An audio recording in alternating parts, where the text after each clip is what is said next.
Hello, friends and families. Welcome to my channel, Being Miranda's. A very good morning.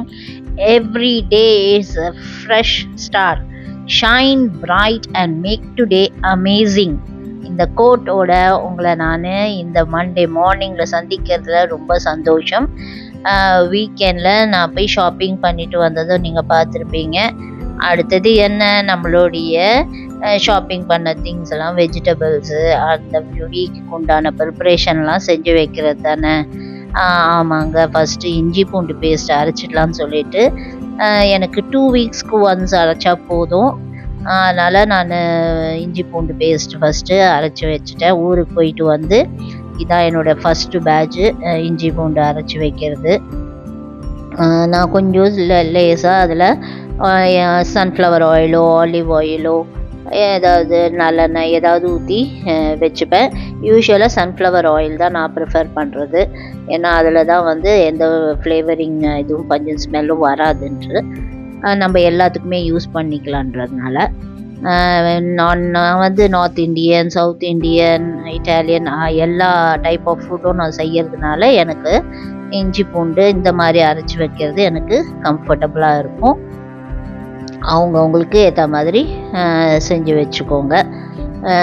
நான் இஞ்சி பூண்டு பேஸ்ட்டை ஒரு பாட்டில் ஃபுல்லாக ஸ்டோர் பண்ணி வச்சுக்கிறது. இந்த வீக்குக்கு உண்டானதை நம்ம ப்ரிப்பேர் பண்ணி வச்சுக்கிட்டிங்கன்னா, especially school children, college people, working ladies இந்த மாதிரி பண்ணி வச்சுக்கிட்டிங்கன்னா உங்களுக்கு உங்களுடைய மார்னிங் ரொட்டீன் ஈஸியாக இருக்கும் நம்மளுடைய குக்கிங்க்கு. அடுத்தது பார்த்திங்கன்னா, ஊர்லேருந்து நான் சுண்டைக்காய் எடுத்து வந்திருந்தேன். அதை நான் வந்து ஒரு பாக்ஸில் போட்டு ரெடி பண்ணி வச்சுக்கலாம். சுண்டைக்காவை அந்த ஸ்டெம்மோடையே எடுத்துகிட்டு வந்தார் எங்கள் ஹஸ்பண்டு தோட்டத்துலேருந்து. அதுவும் நான் மென்ஷன் பண்ணேன், எங்கள் தோட்டத்து சுண்டைக்காய் வந்து அவ்வளோ ஸ்வீட்டாக இருக்குங்க. அந்த துவர்ப்புன்றதே அவ்வளோ தெரியவே தெரியாது, அவ்வளோ நல்ல சுண்டைக்காய் அது. அதனால் அது கொஞ்சம் எடுத்துகிட்டு வந்தாங்க இந்த வாட்டி. அதை வந்து நான் ஒரு பாக்ஸில் போட்டு கீழே ஒரு டிஷ்யூ வச்சு, இந்த வாஷ் பண்ணாமல் தாங்க வைப்பேன். வாஷ் பண்ணி வச்சு அதை காய வச்சு அதெல்லாம் நான் பண்ணுறதில்ல, எப்போ வேணுமோ வாஷ் பண்ணிக்கலான்ட்டு அதை வந்து ஒரு டிஷ்யூ போட்டு மேலேயும் கவர் பண்ணிவிட்டு ஸ்டோர் பண்ணி ஃப்ரிட்ஜில் வச்சுப்பேன் நான். பார்த்திங்கன்னா, நேற்று வந்து சுண்டைக்காய் குழம்பு பண்ணிவிட்டேன், பாதி முடிஞ்சிடுச்சு. இன்னொரு நாள் ஒரு பொரியல் பண்ணினா காலி ஆகிடும். அடுத்தது பார்த்திங்கன்னா, வாழைப்பூ வாங்கியிருந்தேன். வாழைப்பூவுமே வந்து உரித்து எடுத்து வச்சுக்கலாம் அப்படின்னு சொல்லிட்டு நம்ம ஷார்ட்ஸில் கூட போட்டிருப்பேன். வாழைப்பூ உருண்டை குழம்பு பார்க்கலன்னா செஞ்சு பாருங்கள், ரொம்ப நல்லா இருந்துச்சுங்க. எங்கள் மாமியார் சொல்லுவாங்க, வாழைப்பூ வந்து பிரித்து பார்த்தீங்கன்னா அந்த பூ வந்து பிங்காக இருக்கணுமா, மேலே பிங்காக இருந்தால் அது வந்து பழப்பூவாம், அது வந்து இது கசக்காதான். வெள்ளையாக இருந்தால் காய்ப்பூவாம். இது கொஞ்சம் வெள்ளையாக தான் இருந்துச்சு, கொஞ்சம் துவர்ப்பு இருந்துச்சு. ஆனால் இந்த மாதிரி நான் செஞ்ச மாதிரி மெத்தடில் செஞ்சு பாருங்கள், சூப்பராக இருந்துச்சுங்க குழம்பு. உண்மையாகவே சொன்னால் ரொம்ப நல்லா இருந்துச்சு. அடுத்தது பார்த்திங்கன்னா, நான் ஒரு டே டு டேலேருந்து 2-3 கேஜெட்ஸ் வாங்கிட்டு வந்தேன். பார்த்திங்கன்னா, அது யூட்டென்சில்ஸ் வாங்கிட்டு வந்திருந்தேன். இந்த மூடி பார்த்திங்கன்னா நல்லா நெட்டட் மூடிங்க. இந்த தாளிப்புக்கெல்லாம் ரொம்ப யூஸ்ஃபுல்லாக இருக்குது. அதே மாதிரி ஏதாவது எண்ணெய் காய வைக்கணும் அப்படின்னாலும் திறந்து வைக்காமல் இதை போட்டு நெட்டு போட்டு வச்சிங்கன்னா ஈஸியாக குளிர்ந்துருது. அதுக்கப்புறம் நம்ம இது பண்ணலாம். அதே மாதிரி நான் இந்த 2 ஹோல்டர்ஸ் வாங்கிட்டு வந்தேங்க. நம்ம கிடிக்கு பதிலாக இந்த மாதிரி யூஸ் பண்ணோன்னா சிலிக்கான் தான், ஆனால் அது நல்ல இதாக இருக்குது, நம்மளுக்கு கை பிடிக்கிறதுக்கெலாம் க்ரிப்பு நல்லா இருக்குது எந்த பொருளும் எடுக்கிறதுக்கு. அதான் நான் உங்களோட ஷேர் பண்ணியிருக்கேன். அப்புறம் இன்றைக்கி காலையில் பார்த்திங்கன்னா, பிரேக்ஃபாஸ்ட்டுக்கு எங்கள் ஹஸ்பண்டுக்கு ஆஸ் யூஷுவல் கஞ்சி. நான் வந்து சரின்னு சொல்லிவிட்டு ரொம்ப நாள் ஆச்சு அப்படின்னு சொல்லிவிட்டு நூடுல்ஸ் பண்ணி சாப்பிட்லான்னு சொல்லிவிட்டு நான் வந்து வீட் நூடுல்ஸ், மேகியில் வீட் நூடுல்ஸ் தான் ப்ரிஃபர் பண்ணுவேன், இல்லைன்னா கறி ஃப்ளேவர், இது 2த்தில் ஏதாவது ஒன்று. ஸோ அன்றைக்கி வீட் நூடுல்ஸ் இருந்துச்சு. ஒரு வெங்காயம் தக்காளியெல்லாம் போட்டுட்டு நம்ம ஸ்டைலில் பண்ணி சாப்பிட்டா, ஒரு முட்டையை போட்டு நூடுல்ஸ் பண்ணால் கொஞ்சம் ஹெல்த்தியாகவும் இருக்குன்றதுனால ஒரு டேஸ்டியாகவும் இருக்கும் அப்படின்னு சொல்லிட்டு வெங்காயம் தக்காளி போட்டு வதக்கிட்டு முட்டை போட்டு உடச்சி அதை ஸ்க்ராம்பிள் பண்ணி எடுத்துட்டு, அப்புறம் அந்த மசாலா மேகி மசாலா பேக்கெட்டே கொடுத்துருப்பான் இல்லையா, அது கொஞ்சம் சேர்த்துட்டு அப்புறம் தண்ணியும் ஊற்றி நல்லா கொதிக்க விட்டுட்டு நூடுல்ஸை நம்ம ஆஸ் யூஷுவல் இது வீட் நூடுல்ஸ்னால கொஞ்சம் டைம் எடுக்கும்.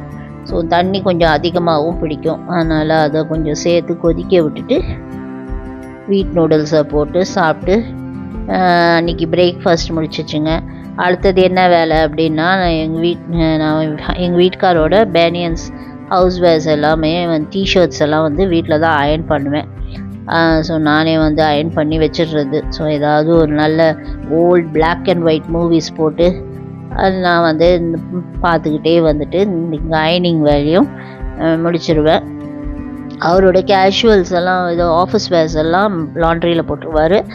நான் அவருடைய டிஷர்ட்ஸ் அண்ட் ஷார்ட்ஸு அந்த மாதிரி ஐட்டம்ஸ் எல்லாம் நானே வீட்டில் அயர்ன் பண்ணி வச்சிடுவேன். சின்ன சின்ன வேலைகள் நம்ம பண்ணுறதுனால நம்மளுக்கு பொழுதும் போகும். நம்மளுக்கு ஒரு சாட்டிஸ்ஃபேக்ஷன், நம்மளோட கையால் நம்ம ஹஸ்பண்டுக்கு சில வேலைகள் பண்ணி கொடுக்குறோம் அப்படின்றபோது அவங்களோட நம்மளோட க்ளோஸ்னஸ் அதிகமாகும். நம்மளுக்கு ஒரு திருப்தி இருக்கும். நம்மளுடைய லவ் அவங்களோட ஷேர் பண்ண மாதிரி இருக்கும். இது ஒரு பெரிய வேலையே இல்லை இல்லைங்களா?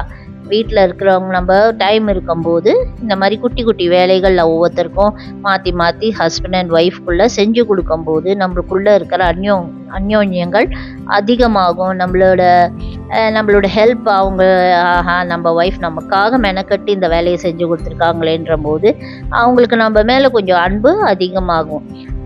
இந்த மாதிரி நீ என்ன எனக்கு நான் உனக்கு என்ன அயன்காரியா அந்த மாதிரிலாம் நினைக்காதீங்க. சின்ன சின்ன வேலைகள் ஒருத்தர் ஹஸ்பண்டுக்காக ஒய்ஃப் செய்யும் போதும் ஒய்ஃப்காக ஹஸ்பண்ட் செய்யும் போதும் அது அந்யோன்யங்கள் அதிகமாகுமே தவிர நீங்கள் அவங்களுக்கு எந்த விதத்துலேயும் குறைஞ்சவங்க கிடையாது. சரிங்களா? நான் ஏதை சொல்கிறேன் அப்படின்னா, இந்த காலத்து கேர்ள்ஸ் அண்ட் பாய்ஸ் நான் என்ன உனக்கு இதுவா, நீ எனக்கு இதுவா, இந்த ஈகோலாம் இருக்கக்கூடாதுங்க. சரிங்களா? நம்ம சின்ன சின்ன வேலைகள் ஒருத்தருக்கு ஒருத்தர் செஞ்சு கொடுக்கறதுனால நம்ம எந்த விதத்துலேயும் குறைஞ்சி போக மாட்டோம். ஆனால் அதுவே அட்வான்டேஜாகவும் எடுத்துக்கூடாது. அவங்க செய்யட்டும், அவங்க சும்மா தானே இருக்கிறாங்க, அவங்க செய்யட்டோன்ற அந்த மனப்பான்மை இருக்கக்கூடாது. சரிங்களா? அவங்களா செஞ்சு கொடுக்கும்போது அந்த இதை நம்ம அக்செப்ட் பண்ணிக்கணும். இதை பாருங்கள், நான் அயர்ன் பண்ணி வச்சுட்டு இதோட இந்த வீடியோ முடியுது. இந்த தாட் உங்களுக்கும் பிடிச்சிருக்கோன்னு நினைக்கிறேன். லைக் பண்ணுங்கள், ஷேர் பண்ணுங்கள், கமெண்ட் பண்ணுங்கள். பாய்.